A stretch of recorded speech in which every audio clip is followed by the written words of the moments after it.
What you're about to listen to will absolutely shock you and leave you in tears by the end.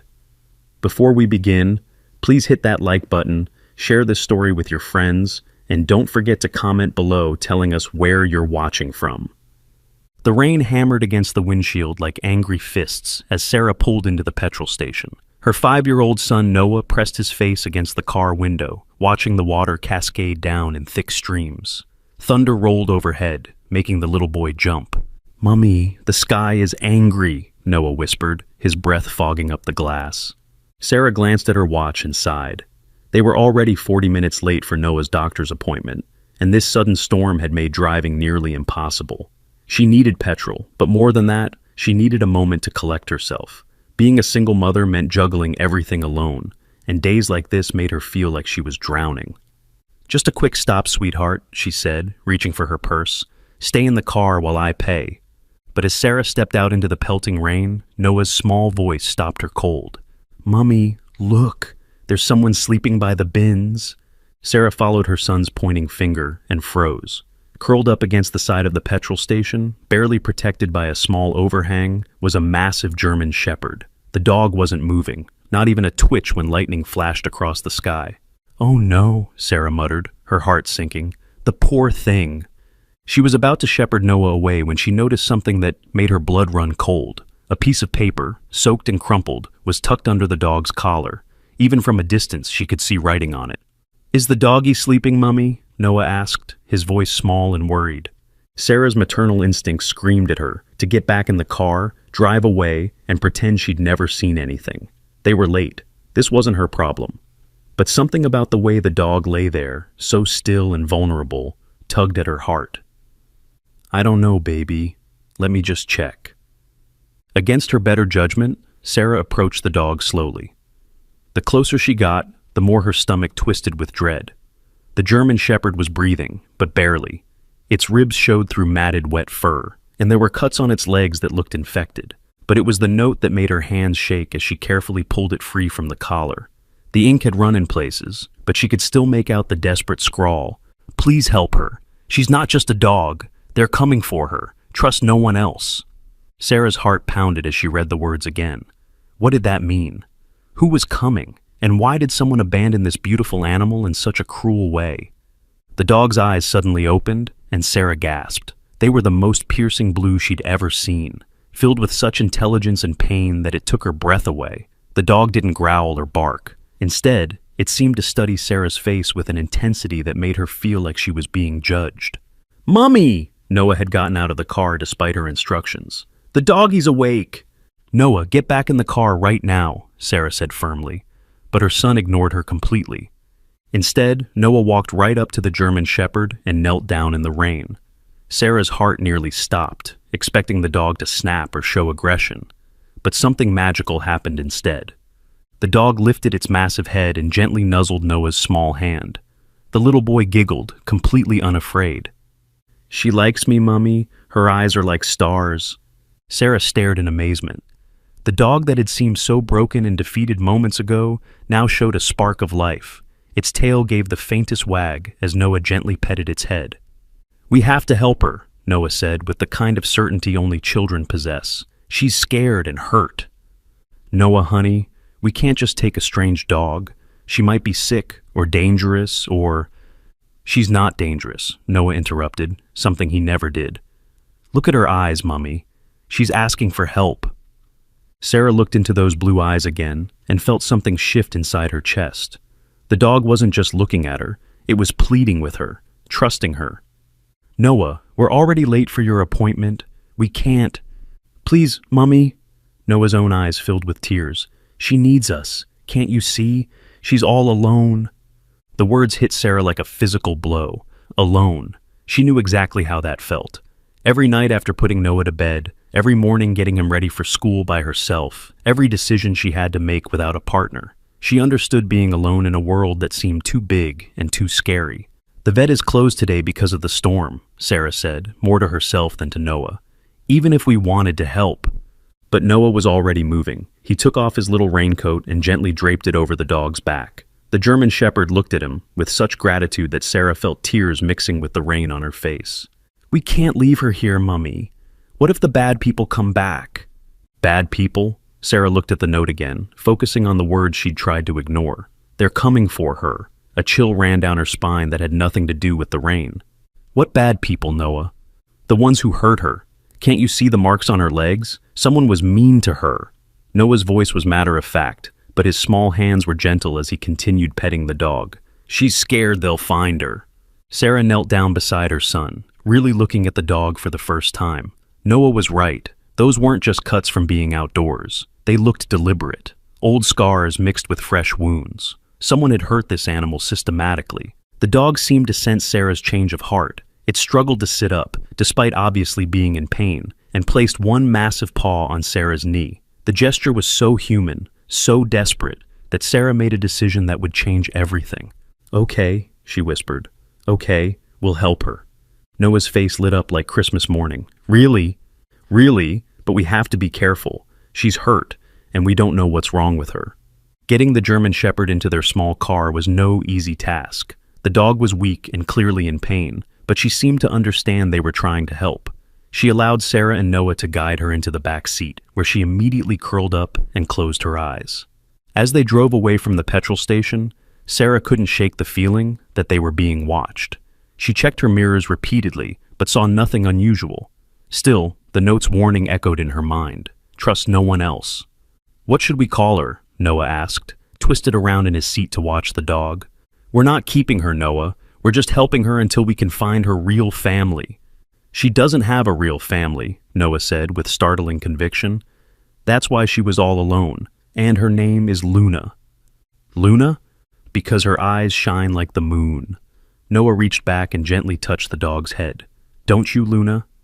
As if responding to her new name, the dog opened one blue eye and looked directly at Noah. Her tail wagged just once, but it was enough to make the little boy beam with happiness. Sarah's phone buzzed with a text from the doctor's office, asking if they were still coming. She looked at the sick dog in her back seat, at her son's determined face, and at the mysterious note still clutched in her hand. "Tell them we'll reschedule," she said quietly. "Because of Luna?" "Because of Luna." As they drove through the storm toward home, Sarah had no idea that she'd just made the most important decision of their lives. Behind them, a dark sedan pulled out of the petrol station parking lot and began following at a distance, its occupants speaking in hushed, urgent tones about the woman and child who had just taken their property. The German Shepherd, Luna, lifted her head just enough to look out the rear window. Her hackles rose slightly, but she didn't make a sound. She had learned long ago that sometimes staying quiet was the difference between life and death. In the front seat, Noah hummed a little song to himself, completely unaware that their lives had just taken a turn towards something extraordinary and dangerous. All he knew was that they had saved Luna, and that made him happier than he'd been in months. Sarah, meanwhile, kept glancing at that note, wondering what they'd gotten themselves into. The words seemed to burn into her memory. She's not just a dog. What did that mean? And who were these people who were supposedly coming for her? By the time they reached their small house on the outskirts of town, the storm had intensified. Sarah helped Luna out of the car, supporting most of her weight as the dog limped toward their front door. Noah ran ahead to open it, chattering excitedly about where Luna would sleep and what she might like to eat. As they stepped inside, Sarah felt a strange sense of completion, as if a piece of their family puzzle had finally fallen into place. She didn't know yet that Luna would soon prove to be more than just a rescued dog. She would become their protector, their hero, and ultimately their salvation. But first, they had to help her heal, and they had to figure out what that cryptic note really meant before whoever wrote it came looking for what they considered to be their property. Luna settled onto the living room rug with a soft sigh, her blue eyes never leaving Noah's face. For the first time in months, she felt something she'd almost forgotten existed: hope. Outside, the dark sedan parked at the end of their street, its occupants making phone calls and taking notes. The hunt had begun, but they didn't know yet that they were dealing with more than just a stolen dog. They were dealing with a family who would fight to protect what they loved. And Luna, despite her injuries and exhaustion, was already beginning to remember what it felt like to have something worth protecting. The next morning brought an eerie silence that made Sarah's skin crawl. The storm had passed, leaving behind a world that seemed too quiet, too still. She woke to find Noah's bed empty, and her heart nearly stopped until she heard his soft voice coming from the living room. "It's okay, Luna. The thunder is gone now. You're safe with us." Sarah padded barefoot down the hallway and found Noah sitting cross-legged beside the German Shepherd, who was awake but clearly still in tremendous pain. Luna's breathing was shallow, and Sarah could see that some of her wounds had reopened during the night. "Noah, honey, we need to get Luna to a doctor," Sarah said gently. "Dr. Emma next door," Noah said brightly. "She fixes animals, remember? She helped Mr. Peterson's cat when it got sick." Sarah had forgotten about their neighbor. Dr. Emma Chen was a veterinarian who worked at the animal hospital in town, but often helped neighbors with their pets. She was quiet, kind, and most importantly, trustworthy. "That's a wonderful idea, sweetheart, but first, let me look at that note again." Sarah retrieved the crumpled paper from where she'd left it on the kitchen counter. In the morning light, she could make out more details that she'd missed in the rain. The handwriting was shaky, desperate, as if written in a hurry. But there was something else, faint markings on the back of the paper that looked like numbers. She held it up to the window, squinting at the barely visible impressions. 2, 7, 4, 9. She could make out what looked like a phone number, or maybe an address. "Mummy, Luna won't eat the food I gave her," Noah said, worry creeping into his voice. Sarah looked over to see that Luna had barely touched the bowl of kibble they had put out for her. The dog's eyes were alert, but she seemed almost afraid to eat, glancing toward the windows and doors nervously. "Maybe she's not used to that kind of food," Sarah suggested, but something in Luna's behavior made her think it was more than that. The dog seemed to be listening for something, waiting for something. A soft knock at the front door made them all freeze. Luna's head shot up, her ears pricked forward, and a low growl rumbled in her throat, the first sound she'd made since they'd found her. "It's okay," Sarah whispered, but her own heart was racing. She approached the door cautiously and peered through the peephole. "Oh, thank goodness," she breathed. It was Dr. Emma, holding a medical bag. Sarah opened the door to find her neighbor's concerned face. "I saw you bringing in an injured dog last night during the storm. Is everything all right?"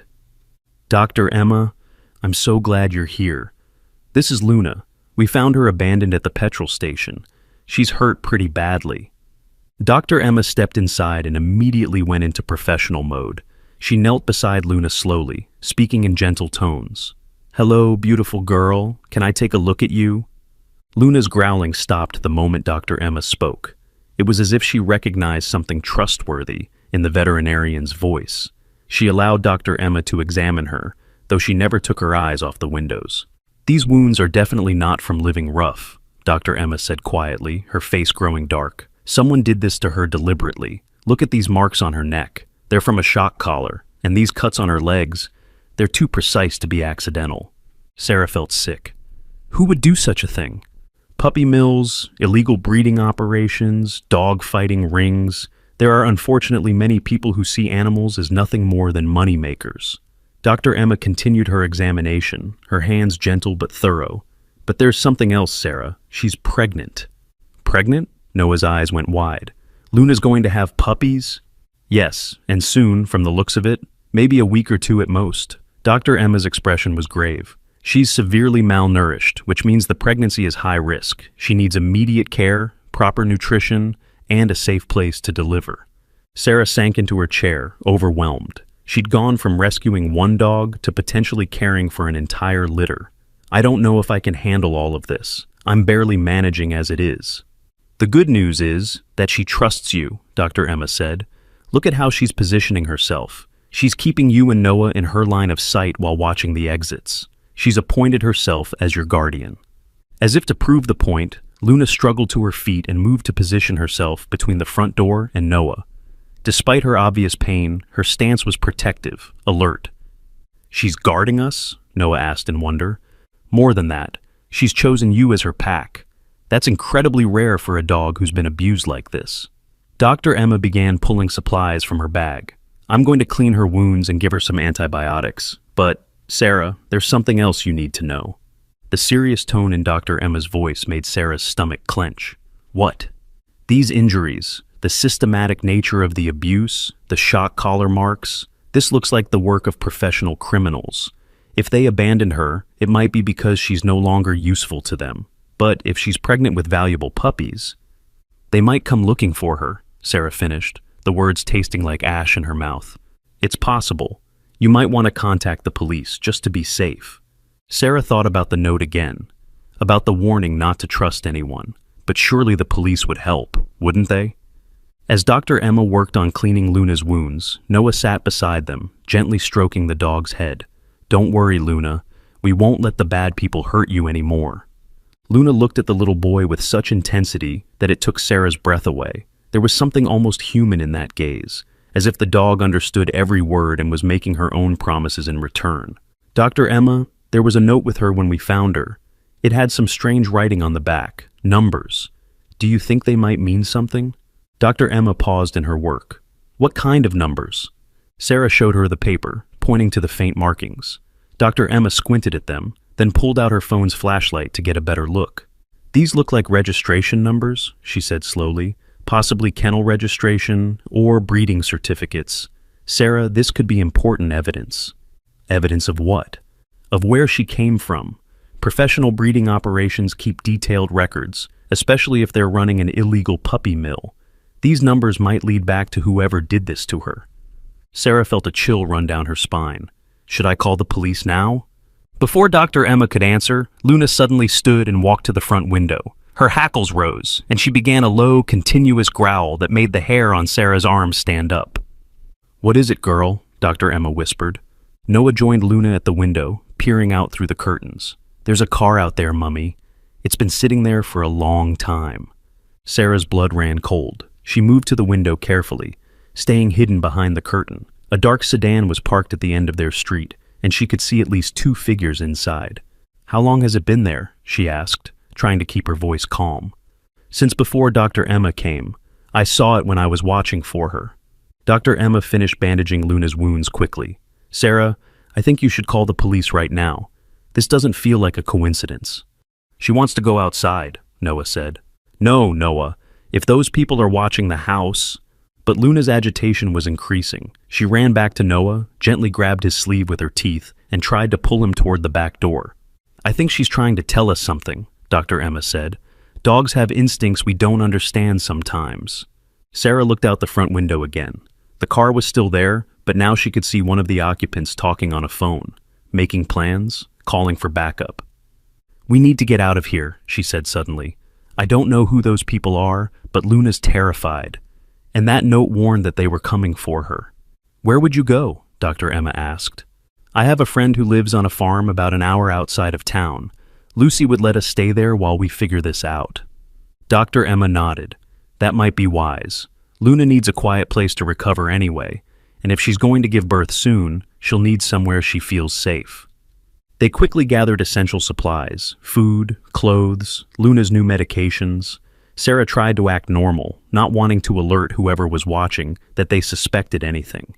But as they prepared to leave through the back door, Sarah made a discovery that chilled her to the bone. The numbers on the note, she recognized them now. They weren't registration numbers at all. They were coordinates. Dr. Emma, she whispered, showing her the paper, these aren't kennel numbers. They're GPS coordinates. Dr. Emma's face went pale as she realized the implications. Someone wanted Luna to be found. This isn't a random abandonment. It's a trap. A trap for who? For anyone kind enough to help her. They knew someone would take her in, and now they know exactly where she is.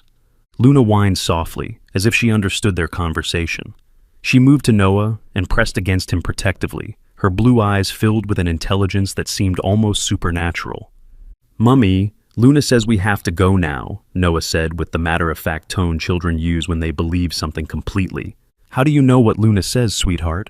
She talks to me, not with words, but I can understand her. She says the bad people are coming and we have to run. Sarah wanted to dismiss her son's imagination, but something in Luna's posture confirmed his words. The dog was preparing for flight, every muscle tense and ready. Dr. Emma gathered her supplies quickly. I'm coming with you. Luna's going to need medical attention when those puppies come, and something tells me this is bigger than just a stolen dog. They slipped out the back door, moving through Sarah's small garden toward the alley behind her house. Luna stayed close to Noah, occasionally looking back toward the front of the house where the sedan waited. Sarah's car was in the garage, but accessing it would mean going back toward the front of the house. They would have to find another way. "My car is parked around the corner," Dr. Emma whispered. "If we can get to the next street over without being seen." They moved carefully, using fences and bushes as cover. Luna seemed to understand the need for stealth, her paws silent on the ground despite her size. But as they reached the corner of the next street, Sarah heard car doors slamming behind them, voices calling out. The trap had been sprung, but they were too late. Their prey had escaped. "This way," Dr. Emma urged, unlocking her car as quickly as possible. They piled in, Sarah and Noah in the back with Luna, Dr. Emma driving.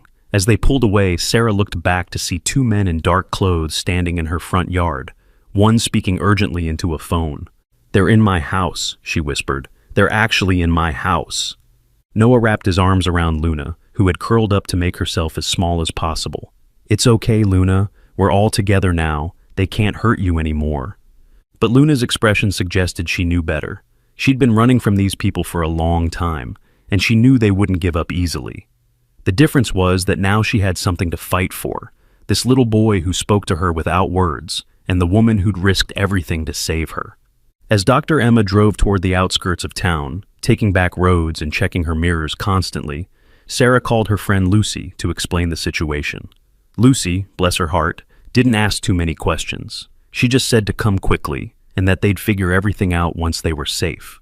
But safety felt like a distant dream, as Sarah watched Noah whisper secrets to Luna, the dog's intelligent eyes never leaving his face. Whatever was happening, whatever those people wanted with Luna, Sarah had the sinking feeling that they were all in much deeper than she'd ever imagined. The coordinates on that note weren't just a location, they were a promise that no matter where they ran, they would be found. Lucy's farm sat nestled in a valley, surrounded by rolling hills and dense woods, the kind of place where secrets could be kept and strangers would be spotted from miles away. As Dr. Emma's car crunched up the gravel driveway, Sarah felt some of the tension leave her shoulders for the first time since they'd fled her house. Lucy emerged from the farmhouse before they'd even parked, her weathered face creased with concern. She was a woman in her 60s who'd spent her life working with animals, and she took one look at Luna and immediately understood the gravity of the situation. "Bring her inside quickly," Lucy said without preamble. "I've prepared the back room. It's quiet and warm." They helped Luna out of the car, and Sarah was amazed to see how the dog's demeanor changed the moment her paws touched the earth. Her ears perked up, and she lifted her nose to scent the air. For the first time since they'd found her, Luna's tail wagged with something approaching happiness. "She likes it here," Noah observed, his small hand resting on Luna's head. "She says it smells like safety." Dr. Emma shot Sarah a meaningful look. The child's connection with the dog was becoming more pronounced by the hour, and it was both beautiful and slightly unnerving. The back room Lucy had prepared was perfect. Soft blankets spread across the floor, water and food bowls waiting, and most importantly, only one entrance that could be easily watched. Luna explored every corner thoroughly before settling down with a contented sigh. "Now then," Lucy said, settling into a chair with a cup of tea, "suppose you tell me exactly what's going on." Sarah explained everything, finding Luna, the mysterious note, the coordinates, the men watching her house. Lucy listened without interruption, her expression growing more serious with each detail. "I've heard rumors," Lucy said finally. "There has been talk in the farming community about illegal breeding operations moving through the area. Dogs disappearing, strange vehicles seen on back roads at night. The police have been looking into it, but these people are smart. They move around a lot." "What kind of breeding operations?" Dr. Emma asked. "The worst kind. Puppy mills that produce dogs for fighting or for selling to people who want protection animals that have been trained to be vicious. They steal pregnant females, force them to have litter after litter, then dispose of them when they're no longer useful." Sarah felt sick. That's what they did to Luna. "Looks like it, but here's the thing that's bothering me. Why leave coordinates that would lead back to them? Unless what?" Lucy's eyes were troubled. "Unless they wanted her to be found by someone specific, someone they could use to get to something bigger." Before anyone could respond to that chilling thought, Noah spoke up from where he sat beside Luna. "She's trying to tell me something important." They all turned to look at the little boy, who had his forehead pressed against Luna's head in concentration. "What is she saying, sweetheart?" Sarah asked gently. "She says there are others, other dogs like her, still trapped. And Noah paused, his face scrunching up as if he was trying to understand something difficult. She says the bad people think she has something that belongs to them. What could she have? Dr. Emma wondered aloud. Luna suddenly stood and walked to the corner of the room where her blanket lay. She began digging at it frantically, whining softly. Noah followed her and knelt down beside her. "She wants us to look at something," he said. They gathered around as Luna continued to paw at the blanket. Then Sarah noticed something that made her gasp. Hidden in Luna's thick fur, almost invisible unless you were looking for it, was a small object attached to her collar. "It's some kind of device," Dr. Emma said, examining it carefully. "Too small to be a tracking chip, but—" Lucy leaned in for a closer look, and her face went pale. "That's a micro SD card." "A what?" "A data storage device, the kind used in cameras and phones." Lucy's voice was grim. "If Luna was in an illegal breeding operation, and she has this hidden on her—" "She has evidence," Sarah finished. "Photos, videos, records of what they were doing." "That's why they want her back so badly," Dr. Emma realized. "It's not just about the dog or even the puppies. She's carrying evidence that could shut down their entire operation." Luna seemed to understand their conversation. She looked at each of them in turn, then walked back to Noah and sat down beside him, placing her massive head in his lap. "She's tired," Noah said softly, "and scared, but she's happy we know her secret now." Over the next few days, they settled into a routine at the farm. Dr. Emma stayed to monitor Luna's pregnancy, while Sarah tried to figure out their next move. The micro SD card remained hidden on Luna's collar. They were afraid to remove it in case it was somehow booby-trapped or contained a tracking device of its own. Luna's transformation during those peaceful days was remarkable. The fearful, broken animal they'd found at the petrol station gradually gave way to the magnificent dog she was meant to be. Her coat began to shine, her wounds healed, and most importantly, she began to trust. But it was her relationship with Noah that truly amazed everyone. The boy and the dog seemed to communicate on a level that defied explanation. Noah would often be found sitting with Luna, both of them perfectly still, as if engaged in a conversation no one else could hear. "Look at this," Lucy said one morning, pointing out the kitchen window. In the yard, Noah was playing fetch with Luna, but it wasn't ordinary fetch. Noah would think about where he wanted the ball to go, and Luna would run to that exact spot before he even threw it.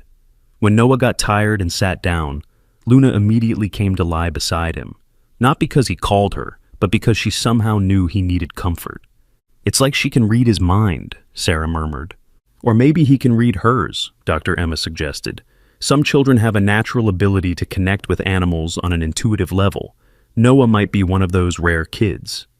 But their peaceful interlude was shattered on the fourth day when Luna's behavior suddenly changed. She became restless, pacing the room and whining softly. At first, they thought she might be going into labor, but Dr. Emma's examination revealed that the puppies weren't quite ready yet.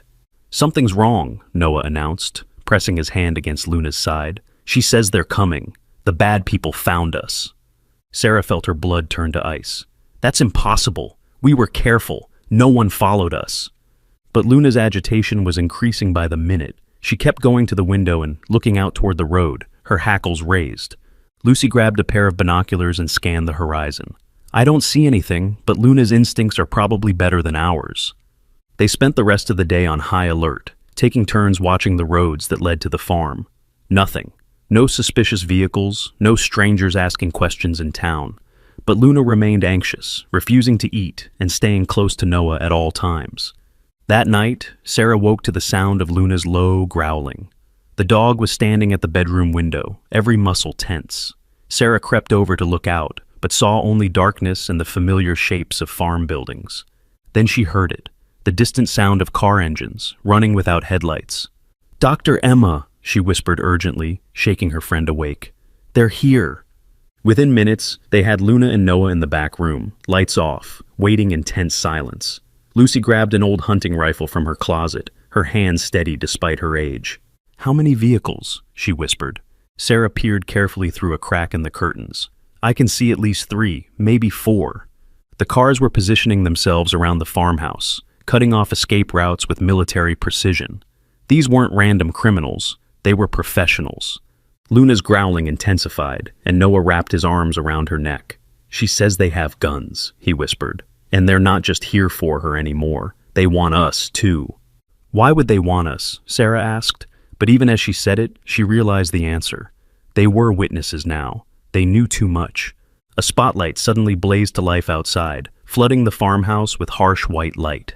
A voice called out through a megaphone. "We know you're in there. Send out the dog and the evidence, and no one gets hurt."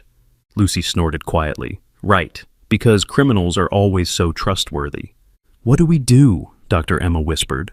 Before anyone could answer, Luna made the decision for them. She suddenly bolted toward the front of the house, breaking free from Noah's embrace. "Luna, no!" Noah cried, scrambling after her. But Luna wasn't running away. She was positioning herself between the front door and the family that had saved her. Her stance was protective, ready for battle despite her pregnancy and still healing injuries. The front door exploded inward with a crash that shook the entire house. 3 men in dark clothing burst through, weapons drawn, but they stopped short when they saw Luna standing in the hallway. "There she is," one of them said with satisfaction. "Hello, Star. Miss us?" Star. That must have been Luna's original name, Sarah realized, but the dog didn't respond to it now. She was Luna, and she belonged to them. "Easy now," the man continued, pulling out what looked like a shock collar remote. "You remember what happens when you don't cooperate." Luna flinched at the sight of the device, memories of pain and fear flickering across her face.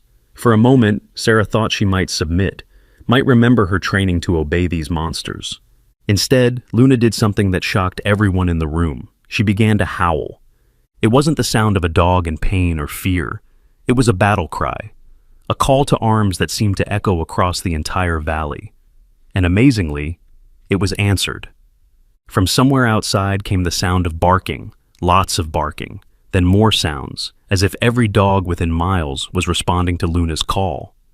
"What the hell?" one of the intruders muttered. Lucy smiled grimly. "You just made a big mistake, boys. This is farming country. Half the dogs around here are working breeds, and they don't take kindly to strangers threatening their territory." The sound was getting closer. A pack of farm dogs, alerted by Luna's call, was converging on the house. Sarah could hear their owners shouting, wondering what had stirred up their animals. But the most amazing thing was Noah. The little boy walked calmly out of the back room and stood beside Luna, placing his small hand on her head. "You can't have her," he said simply. "She's not yours anymore." The lead intruder laughed harshly. "Kid, you have no idea what you're messing with. That dog is worth more than your house." "She's not worth anything," Noah replied with the devastating honesty of childhood. "She's priceless, and she's family." Luna looked down at the little boy beside her, and something extraordinary happened. All the fear, all the cowering, all the learned helplessness from months of abuse simply melted away. She was no longer Star, the broken breeding dog. She was Luna, protector of Noah, guardian of this family that had shown her love. The transformation was visible, physical. She seemed to grow larger, more powerful, as she stepped forward to shield Noah from the men with guns. "She won't come with you," Noah continued conversationally. "She told me she'd rather die first." And looking at Luna's stance, her raised hackles, her bared teeth, Sarah believed it was true. This dog would fight to the death before she'd let these men take her or hurt her new family. The sound of approaching vehicles filled the air. Not more criminals, but farmers responding to the disturbance, probably armed and definitely not happy about strangers threatening their neighbor. The lead intruder raised his weapon, pointing it directly at Luna. "We'll see about that." But before he could pull the trigger, the most unexpected thing happened. Dr. Emma stepped forward, holding up a small device that glinted in the harsh spotlight. "Looking for this?" she asked calmly. It was the micro SD card they had found hidden on Luna's collar. Somehow, Dr. Emma had managed to remove it without anyone noticing. "That contains everything, doesn't it?" she continued. "Records, photos, locations of your operation, names of buyers, sellers, everyone involved." The men's attention shifted immediately from Luna to the tiny card in Dr. Emma's hand. "Give it to us," the leader demanded. "I don't think so," Dr. Emma replied. "You see, I've already made copies. Multiple copies. And if anything happens to us, those copies go straight to the police, the FBI, and every animal rights organization in the country." She was bluffing, Sarah realized. There hadn't been time to make copies, but the men didn't know that. "You're lying." "Am I? Luna's been carrying evidence of your crimes for weeks, maybe months. Photos of the breeding facility, videos of the abuse, financial records. everything needed to bring down your entire network. The sound of dogs barking was getting closer, along with the voices of angry farmers. The intruders were running out of time. "Last chance," the leader said. "The card, or everyone dies." That's when Luna made her move, not toward the men, but toward the back of the house, herding Noah away from danger with gentle nudges. She was no longer the cowering victim. She was a mother protecting her young, and her protective instincts had kicked into overdrive. Because Luna wasn't just pregnant with puppies anymore. In her mind, Noah had become her cub, her responsibility, her reason for living, and she would die before she let anyone hurt him. The standoff lasted only seconds, but it felt like an eternity. The sound of approaching vehicles grew louder, and the lead intruder made a quick calculation. 3 against an entire farming community wasn't good odds, especially when they had lost the element of surprise. "This isn't over," he snarled, backing toward the broken door. "We know where you live, what you drive, where the kid goes to school. The dog comes home with us eventually, one way or another." They retreated as quickly as they had arrived, their vehicles disappearing into the night, just as the first of the neighboring farmers arrived. Lucy stepped outside to reassure her neighbors that everything was under control, while Sarah and Dr. Emma stayed inside with Noah and Luna. "Are they really gone?" Noah asked, his small voice shaking slightly. Luna walked over to him and gently licked his face, her way of offering comfort, but her ears remained pricked, listening for any sign that danger might return. Sarah felt overwhelmed. How do we even know who to trust? These people seem to have resources, connections. What if the police can't protect us?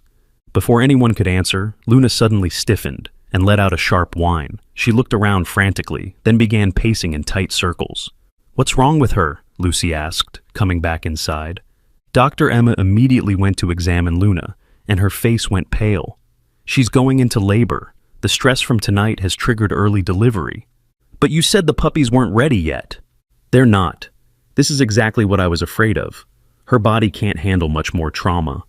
Luna's breathing became rapid and shallow. She looked around desperately, as if searching for the perfect place to bring her babies into the world. But everywhere she looked, she seemed to remember the men with guns, the threats, the danger that surrounded them. "She's too scared to settle down," Dr. Emma observed. "She needs to feel completely safe, or this could go very badly." Noah seemed to understand instinctively what Luna needed. He walked over to the corner where her blankets were spread and sat down cross-legged. "Come here, Luna," he said softly. "It's safe now. I'll protect you and your babies." Something about the little boy's voice, his absolute certainty, seemed to calm Luna immediately. She walked over to Noah and lay down beside him, her massive head resting on his lap. "That's it, girl," Dr. Emma encouraged, gathering her medical supplies. "You're going to be just fine." But as the hours passed, it became clear that the delivery was not going to be easy. Luna was exhausted from weeks of poor nutrition and stress. The first puppy was born weak and barely breathing. Dr. Emma worked frantically, clearing the tiny airways and stimulating breathing. "Come on, little one," she murmured. "Fight."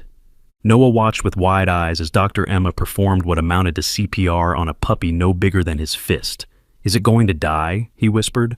"Not if I can help it," Dr. Emma replied grimly. For several terrifying minutes, the puppy lay motionless. Luna whined softly, nudging her baby with her nose, as if willing it to live. Sarah found herself holding her breath, praying to whatever forces might be listening. Then, miraculously, the tiny chest began to rise and fall. The puppy's mouth opened in a silent mewl, and suddenly it was breathing on its own. "Thank God," Sarah breathed. Noah gently touched the puppy's tiny head. "Welcome to the world, little one. Your mama was very brave to bring you here." Luna looked at Noah with such gratitude that Sarah felt tears spring to her eyes. This dog understood that this child had somehow helped save her baby's life. 2 more puppies followed, both born healthy and strong. Luna cleaned them carefully, her maternal instincts taking over despite her exhaustion. But as Dr. Emma examined the 4th puppy to be born, her expression grew concerned. "This one's not breathing," she said quietly. Noah immediately reached for the lifeless puppy, cradling it against his chest. "Breathe," he whispered. "Please breathe. Your mama needs you." He began gently rubbing the puppy's chest, just as he had seen Dr. Emma do with the first one. "Come on," he pleaded. "Luna says you have to stay. She says she loves you." For a moment, nothing happened. Then, impossibly, the puppy's tiny body shuddered, and it took its first breath. Dr. Emma stared in amazement. That shouldn't have worked. The puppy was gone for almost 3 minutes. But Noah just smiled and carefully placed the puppy next to Luna. Sometimes they just need to know they're wanted, he said simply. Luna gathered all 4 of her babies close, her eyes never leaving Noah's face.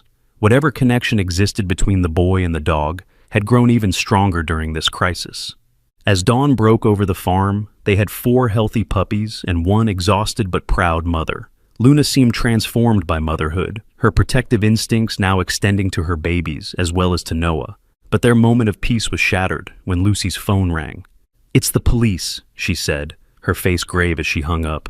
"Someone reported a break-in at your house, Sarah. When the officers arrived, they found it completely ransacked. And there's something else. Your neighbor across the street said she saw men loading boxes into a van, boxes that looked like they might contain animals." Sarah felt sick. They're not just after Luna, they're collecting other dogs too.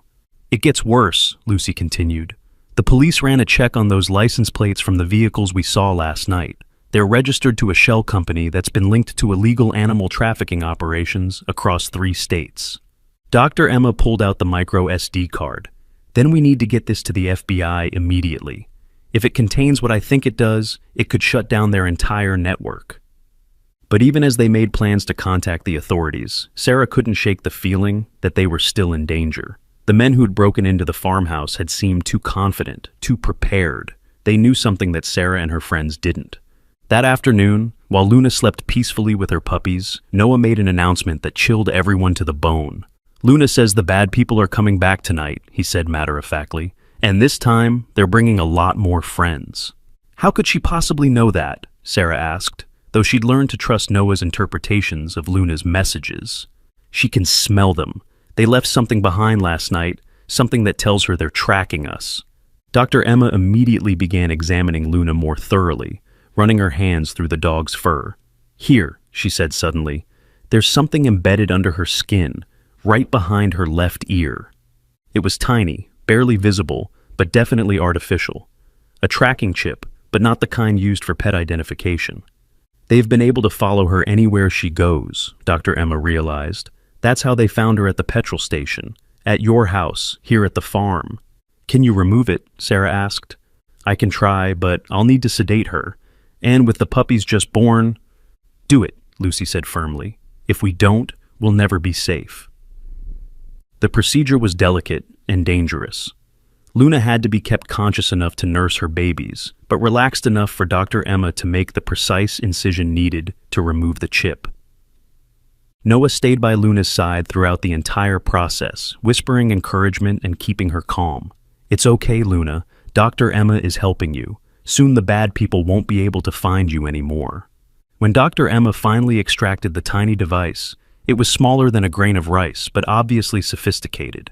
"Military grade," she observed. "This isn't something you can buy at a pet store."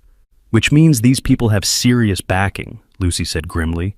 "Government connections, maybe, or at least access to military equipment." As if to confirm their worst fears, Noah suddenly looked up from where he was comforting Luna. "They're here," he said simply. This time, there was no sound of approaching vehicles, no lights. These people had learned from their previous mistake. Lucy grabbed her rifle and moved to the window. "I don't see anything." "They're in the woods," Noah said with certainty. "Luna says they've been watching us all day, waiting for dark." The next few hours passed in tense silence. They took turns keeping watch, but saw nothing unusual. The farm dogs remained quiet.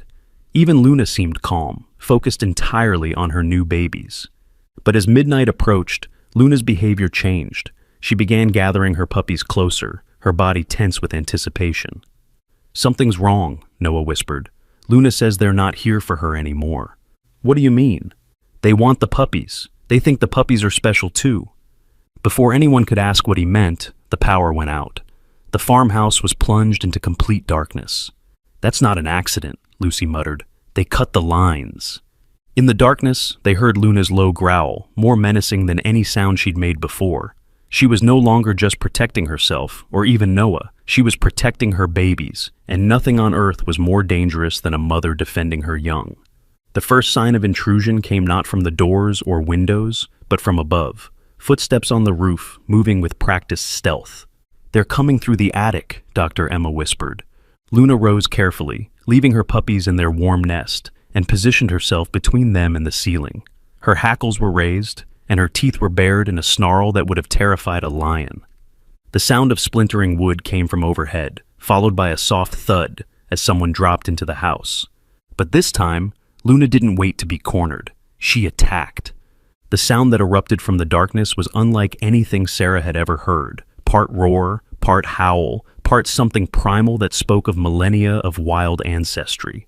Luna had transformed from pet to predator in an instant. Shouts came from the front of the house, followed by a scream of pain and terror. Someone was running, crashing through furniture in their haste to escape. "She got one of them," Lucy said with grim satisfaction. But they all knew this was far from over. Luna had won the first battle, but the war was just beginning. What they didn't know was that Noah was about to make a discovery that would change everything they thought they understood about Luna and her mysterious past.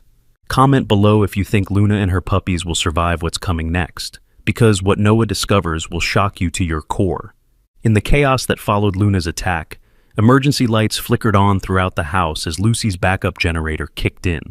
The scene that greeted them was both terrifying and awe-inspiring. Luna stood in the hallway, blood on her muzzle, her blue eyes blazing with a fury that seemed almost supernatural. At her feet lay torn pieces of black clothing and what looked like expensive surveillance equipment. "Where did the intruder go?" Dr. Emma whispered. Luna tilted her head toward the front door, which hung open on broken hinges. Outside, they could hear the sound of vehicles starting up and racing away into the night. But as they stood there catching their breath, Noah noticed something that made his eyes widen with wonder. The 4 puppies, who should have been helpless newborns, were all sitting up in their nest, their eyes open and alert. Puppies weren't supposed to open their eyes for weeks. "Dr. Emma," Noah called softly, "something's different about the babies." Dr. Emma hurried over to examine the puppies and gasped. "This is impossible. Their eyes shouldn't be open for at least 10 days. And look at how alert they are, how responsive." One of the puppies, a little female with the same striking blue eyes as Luna, crawled over to Noah and placed a tiny paw on his hand. The moment they touched, Noah's expression changed completely. "Oh," he breathed. "Oh my." "What is it, sweetheart?" Sarah asked, kneeling beside her son. "She's talking to me, not like Luna talks to me, but really talking, with words in my head." Noah's voice was filled with wonder. "She says her name is Star, like Luna's old name, but she's not scared like Luna was. She says they've been waiting to meet me." Dr. Emma's hands were shaking as she examined the other puppies. "Their neural development is accelerated beyond anything I've ever seen. It's like they're aging weeks and hours." "That's because they're not ordinary puppies," Noah said matter-of-factly, as if this was the most natural thing in the world. "Luna isn't an ordinary dog either. She's special. That's why the bad people wanted her so badly." "Special how?" Sarah asked, though she was beginning to suspect the answer would be beyond anything she could imagine. Noah looked at Luna, who had returned to her babies and was now watching the humans with an intelligence that seemed almost human. "She's from a secret place, a laboratory where they made dogs smarter, much smarter. Luna can understand everything we say, everything we think. She always could." The room fell silent as the implications sank in. If Noah was right, if Luna was the product of some kind of genetic experimentation, then her value to the criminal organization wasn't just about breeding ordinary puppies for sale.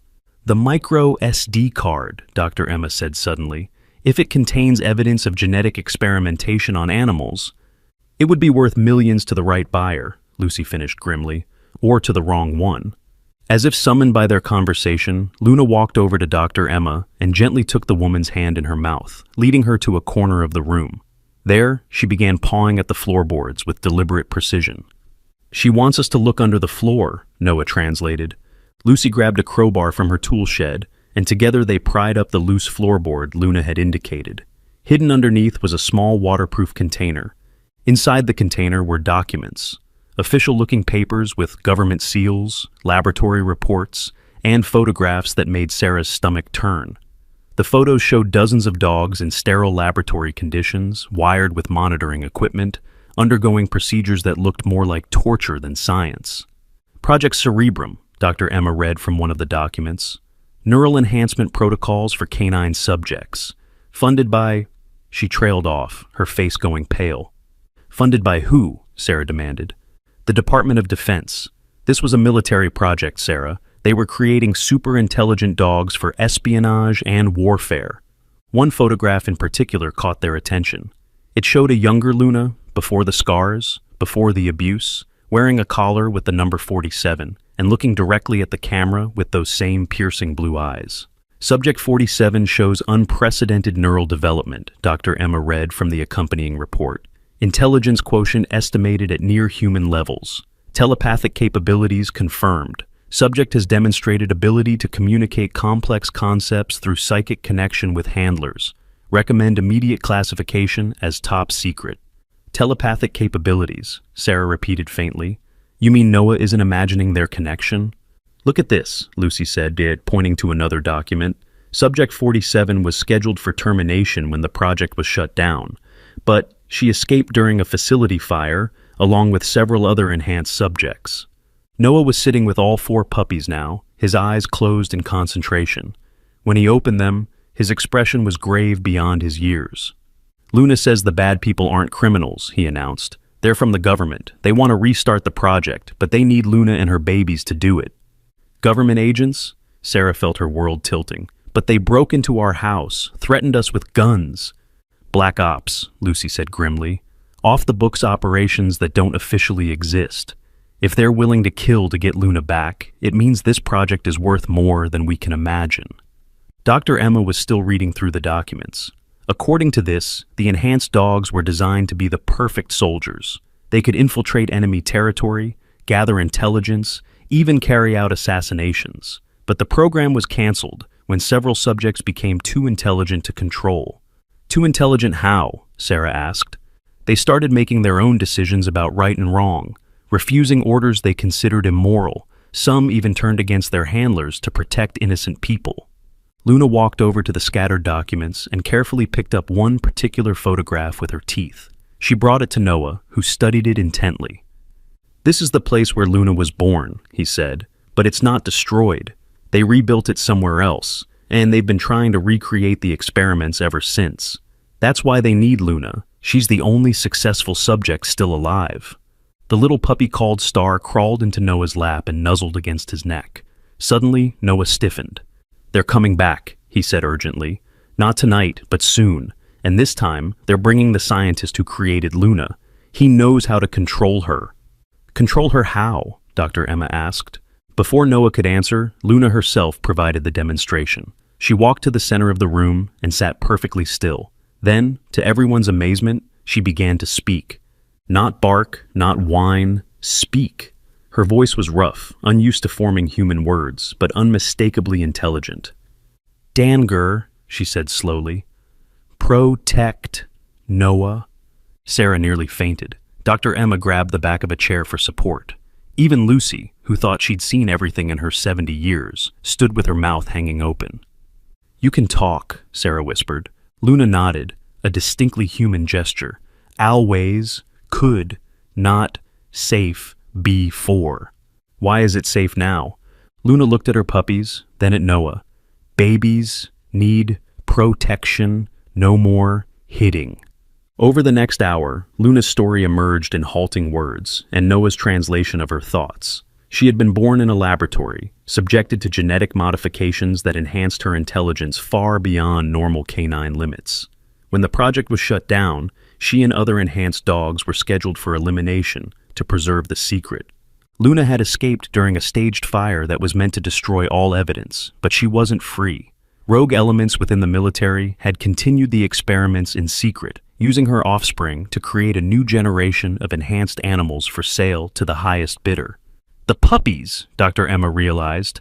They want the puppies because they inherit Luna's enhanced genetics. Warsea, Luna said, her voice growing stronger with use. Want me to breed more. The thought made Sarah sick. Luna had escaped one hell only to be forced into another, a breeding factory for super-intelligent dogs that would be sold to criminals, terrorists, or anyone willing to pay for living weapons. We have to get you somewhere safe, Sarah said. All of you. But Luna shook her massive head. No safe place. They find always. Then we fight, Noah said with startling determination. We fight them together. Luna looked at the little boy who had saved her life, who had helped deliver her babies, who understood her in ways no human ever had. Yes, she said simply. Fight. The next few days were spent in preparation. Dr. Emma used her veterinary connections to contact animal rights organizations and investigative journalists. The government documents were copied and distributed to multiple safe locations. If anything happened to them, the story would still get out. Luna's speech improved dramatically with practice. Her vocabulary was limited, but her ability to communicate complex ideas through a combination of words and telepathic connection with Noah made her an invaluable ally in planning their defense. The puppies, meanwhile, continued their accelerated development. By the end of the week, they were walking, eating solid food, and showing signs of intelligence that defied everything known about canine behavior. Star, the little female who had connected with Noah first, proved to be the most advanced. She could already communicate simple concepts telepathically and showed an understanding of human emotions that was almost uncanny. She's going to be even smarter than Luna, Dr. Emma observed as she watched Star solve a puzzle toy meant for adult dogs. Smart enough to help us, Noah said confidently. Their peaceful preparation was interrupted on a Tuesday morning when Lucy's motion sensors detected vehicles approaching the farm. But this time, the vehicles weren't trying to hide. A convoy of black SUVs drove openly up the farm road, followed by a van marked with the logo of the Department of Health and Human Services. They weren't trying to sneak attack anymore. They were making this official. Luna immediately gathered her puppies and positioned herself in front of Noah. Pretend, she told him. Pretend. I can not speak. A man in an expensive suit emerged from the lead vehicle, flanked by what were obviously security personnel. He approached the farmhouse with the confidence of someone who believed he held all the cards. Good morning, he called out pleasantly. I'm Dr. Marcus Webb from the CDC. We're here about a possible outbreak of experimental rabies. We have reports that you're harboring an infected animal. Lucy stepped onto the porch, her rifle conspicuously visible. That's funny, Dr. Webb. The CDC usually calls ahead for something like that. Dr. Webb's smile never wavered. This is a matter of national security, ma'am. The animal in question was exposed to a modified strain of rabies during laboratory testing. If she's given birth, her offspring could be carriers of a virus that could devastate the domestic dog population. It was a clever lie, Sarah had to admit. Difficult to verify, scary enough to justify extreme measures, and official-sounding enough that most people would cooperate. But they weren't most people. I'm afraid we'll need to see some identification, Dr. Emma said, stepping into view, and proper warrants for any search or seizure. Dr. Webb's pleasant mask slipped slightly. Dr. Chen, isn't it? Your veterinary license could be revoked for harboring diseased animals. My license is issued by the state, not the federal government. And I've seen no evidence of any disease in the animals under my care. Behind Dr. Webb, Sarah could see more people emerging from the vehicles. Too many people for a simple health inspection. These were soldiers, or the closest thing to soldiers that could operate on domestic soil. Luna pressed against Noah's leg, and the boy nodded slightly. The dog isn't sick, Noah announced, walking out onto the porch. And her name is Luna, not Subject 47. Dr. Webb's mask finally fell away completely. Hello, Noah. You've been taking very good care of our property. We're here to bring her home. She is home, Noah replied simply. And she's not property. She's family. That's when Dr. Webb made his fatal mistake. He signaled to his men, and they began moving to surround the farmhouse. Luna didn't wait for them to get into position. She let out a howl that could be heard for miles. Not a call for help this time, but a war cry that seemed to shake the very air. The response was immediate and overwhelming. Dogs began appearing from every direction. Farm dogs, hunting dogs, strays that had been living in the woods. But these weren't ordinary animals responding to Luna's call. These were the other escaped subjects from the laboratory. Dr. Webb's face went white as he realized what was happening. Luna hadn't been alone all these years.